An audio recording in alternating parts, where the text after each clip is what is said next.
Students, let us start discussion of non-uniform circular motion. The circular motion in which velocity goes on changing, that circular motion is called as non-uniform circular motion.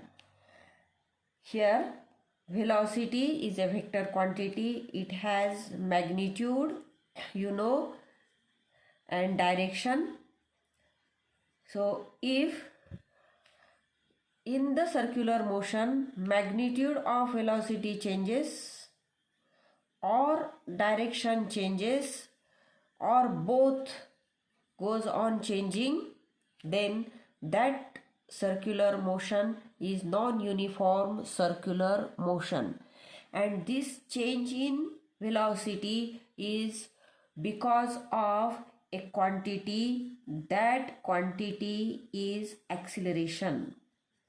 Acceleration is responsible for the change in magnitude, direction and both of the velocity.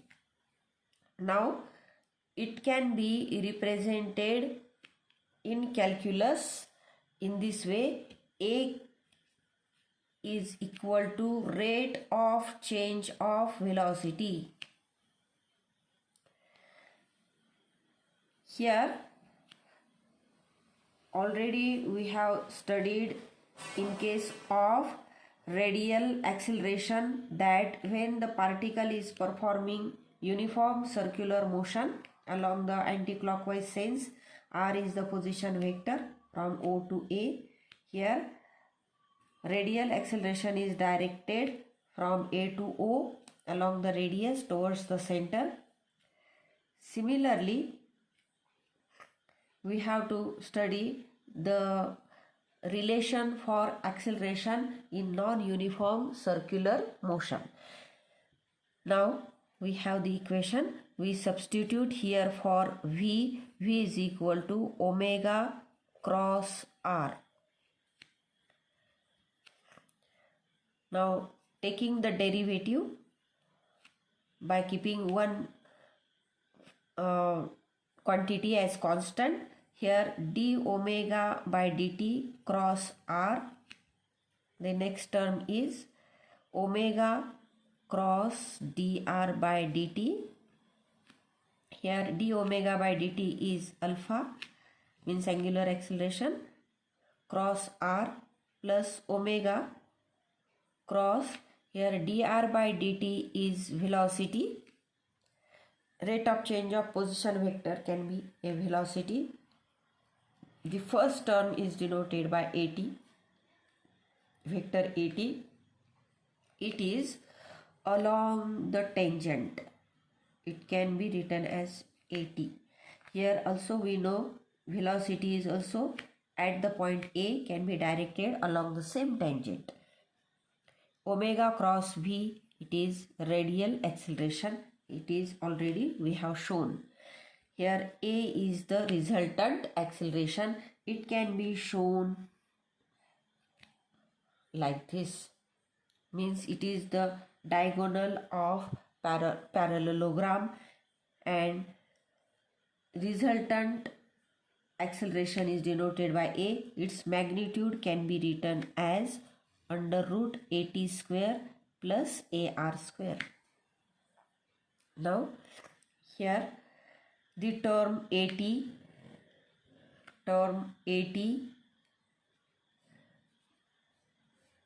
is equal to r alpha cross r. Its magnitude is alpha into r. It is tangential component of linear acceleration, or simply it is tangential acceleration. And the term, you are familiar with that term, ar is equal to omega cross v, and its magnitude is omega v. It is radial acceleration. So in case of non-uniform circular motion, we have both the components of acceleration for the acceleration which causes the change in velocity. The next point we have to here consider is the center of mass. Center of mass. Actually, this center of mass you have studied in detail, but here we have to revise it. So its definition I can write here. It represents a location, or it is a point at which the entire mass of a body can be supposed to be concentrated.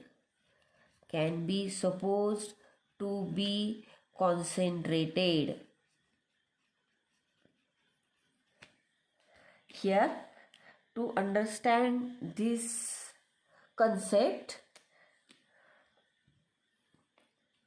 we consider one simple experiment here. Suppose we are observing rolling motion of disc. Now disc is in the form of a coin here, and coin rolls along the line like this. Means like a pen. Suppose pen is a cylinder, it is rolling here. Its motion is rotational motion as well as translational motion. It is the combination of rotational motion. Rolling is the combination of rotational motion and linear motion.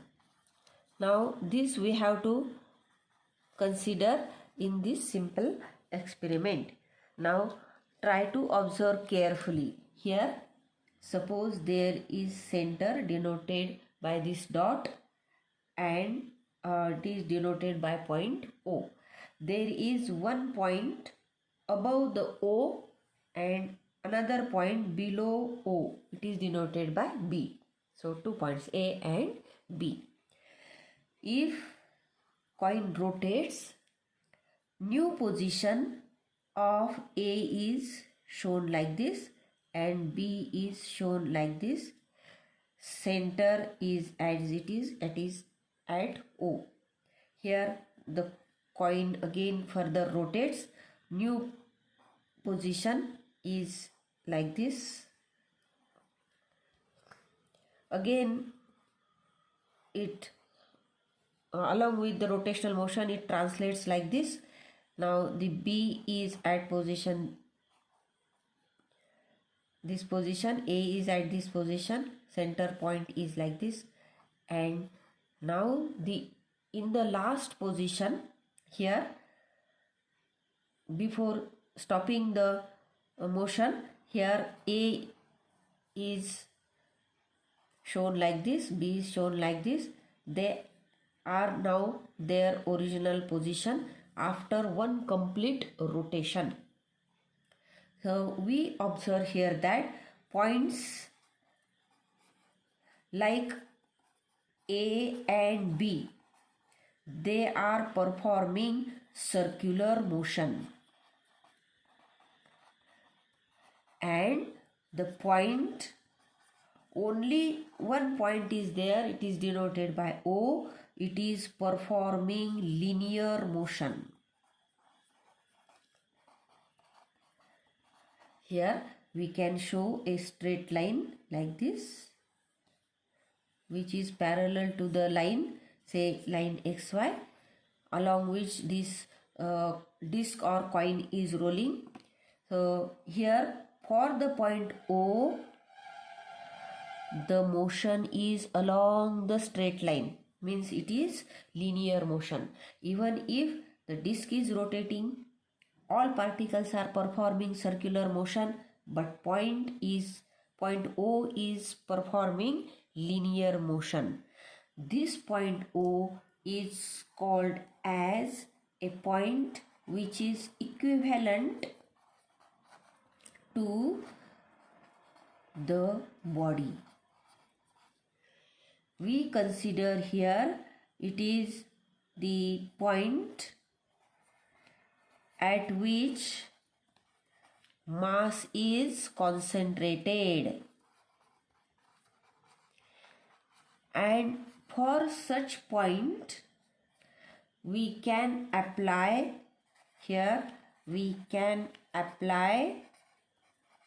Newton's laws of motion. So all these are simple points. Number of points are there, but these are simple points. Here we have to apply Newton's laws of motion to study the motion, of body. Because there is one condition in mechanics, that Newton's laws only can be applied to linear motion. Newton explained his laws only for linear motion, not for rolling motion, rotational motion, vibratory motion. For that we have to find one point which must be having linear motion. So in this simple experiment we have observed that there is one point O which can perform linear motion even if other particles are performing circular motion. So that point is equivalent to a body, at which we can assume that the whole mass is concentrated, and in such case we can apply Newton's laws of motion to study the motion of object. Such point is called as center of mass of a body. So in our definition, here we have written center of mass. It is a point at which entire mass of a body can be supposed to be concentrated. Why we have supposed it?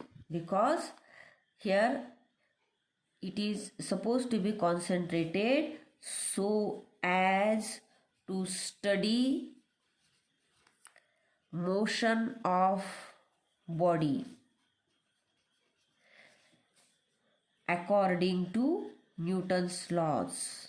According to Newton's laws of motion. Newton's laws of motion. So this is for a body which is a rigid body. So for symmetric bodies, center of mass is at its center, like our coin. For the bodies having irregular shape, there is point. We can observe it or we can show it in the body itself. Now for the system of particles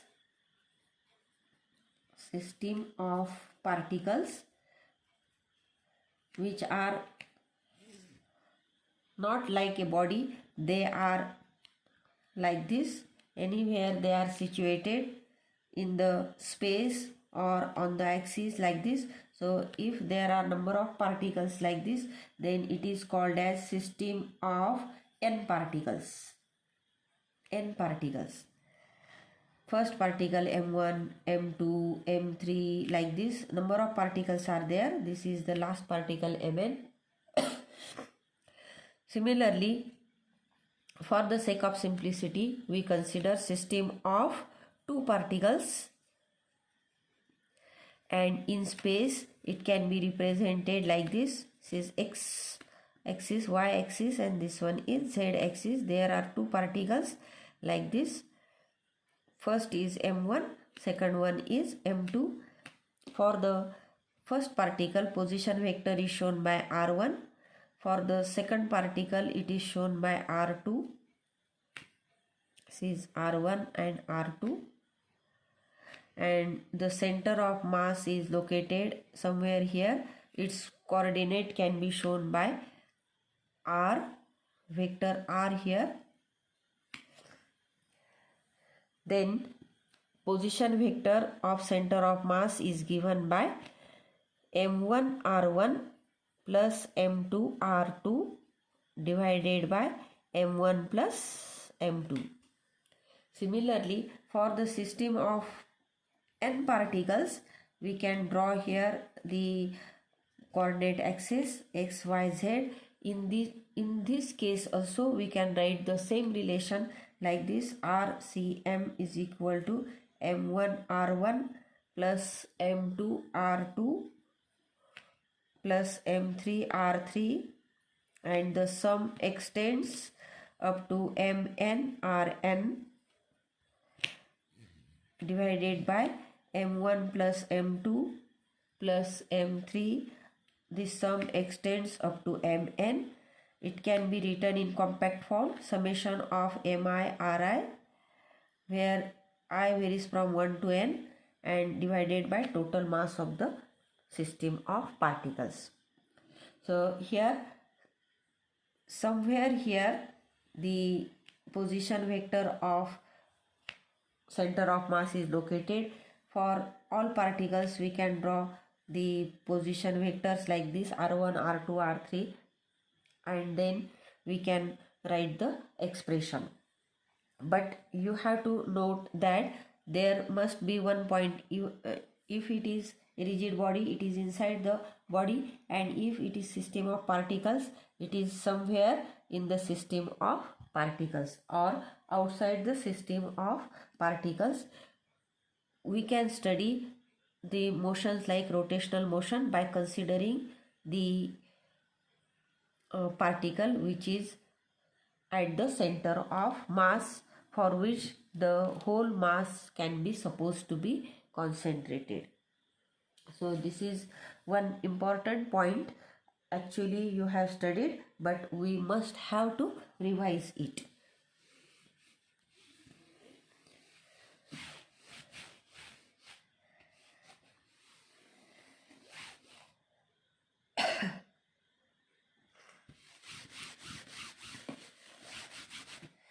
The next basic point is related to the forces, real forces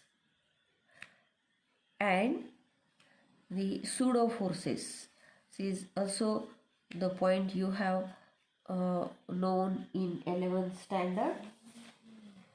These forces, the difference between the two forces is also very simple. Here real forces obey laws of motion, Newton's laws of motion, of course. Here pseudo forces, they do not obey Newton's laws.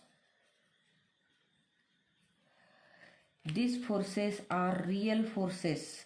Real forces means they can be in natural interactions. They may be having any one of the forms of natural interaction. You know natural interaction, which are gravitational force, electromagnetic force, nuclear force. So natural interaction means here the real force, or also they can be called as natural interaction also can be called as fundamental forces. But here pseudo force is not belong to the fundamental forces. It appears, this force appears due to acceleration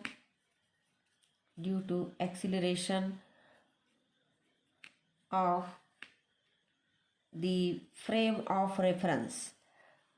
Frame of reference means the system of coordinate system which we have applied or we have taken for the given system which is under study.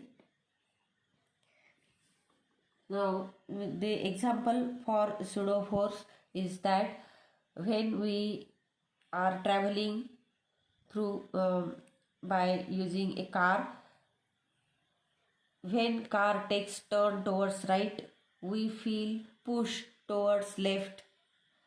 Along a curved road or turn towards left, then we feel the push towards right.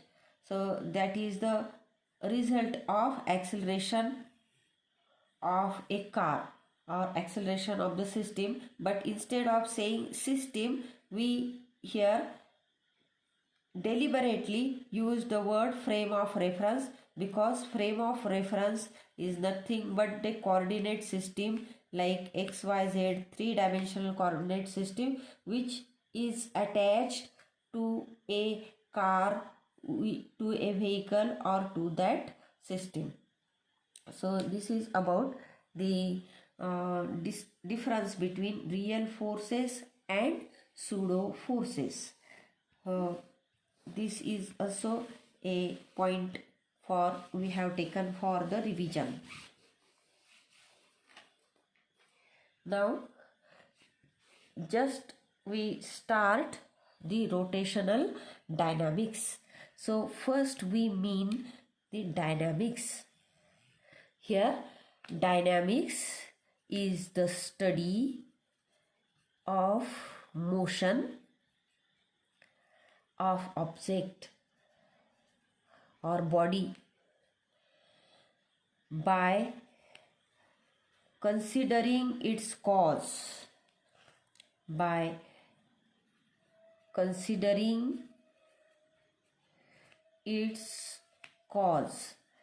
and its cause here, the quantity related to cause is the force. So simply we mean here that if we consider the force and then study the motion, then that is under the heading which is dynamics. So to understand it, let us revise some points. In 11th standard we have studied number of terms like velocity, acceleration, angular velocity, angular acceleration, time required to change the velocity, displacement, angular displacement. All these points or terms we have studied without considering the force. Force is not considered in that case. That study is known as kinematics. There is study of motion, but we are not going in detail with this force. Therefore, that study is called as kinematics. Now we have to study all these terms in rotational motion, circular motion, as well as we have to consider cause of motion. That means we have to consider the quantity which is force. That study of motion of object by considering its cause, by including the force in various equations, that study is known as dynamics. And as it is related to rotational motion, it is called as rotational dynamics. Now, what types of forces we consider here? The forces are, again we have to consider which are responsible for the acceleration. Here we have studied the centripetal acceleration, which is radial acceleration, which is opposite to the radius vector at point A. Here it is the velocity, center of circle is denoted by O, and one of the position is shown by A. Radial acceleration is directed towards the center.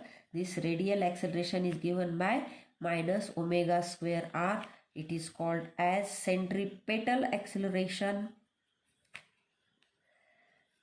or it is also called as radial acceleration. It is directed towards the center. Its direction is towards the center. So this acceleration is because of the force acting on the body which is performing this circular motion. That force is called as centripetal force. It is usually written as centripetal force, or sometimes it is abbreviated as FCP, like this. Its relation can be written as FCP is equal to minus m omega square r, because omega square r is the centripetal acceleration and it is multiplied by m. So this is the expression for centripetal force. This force is real force.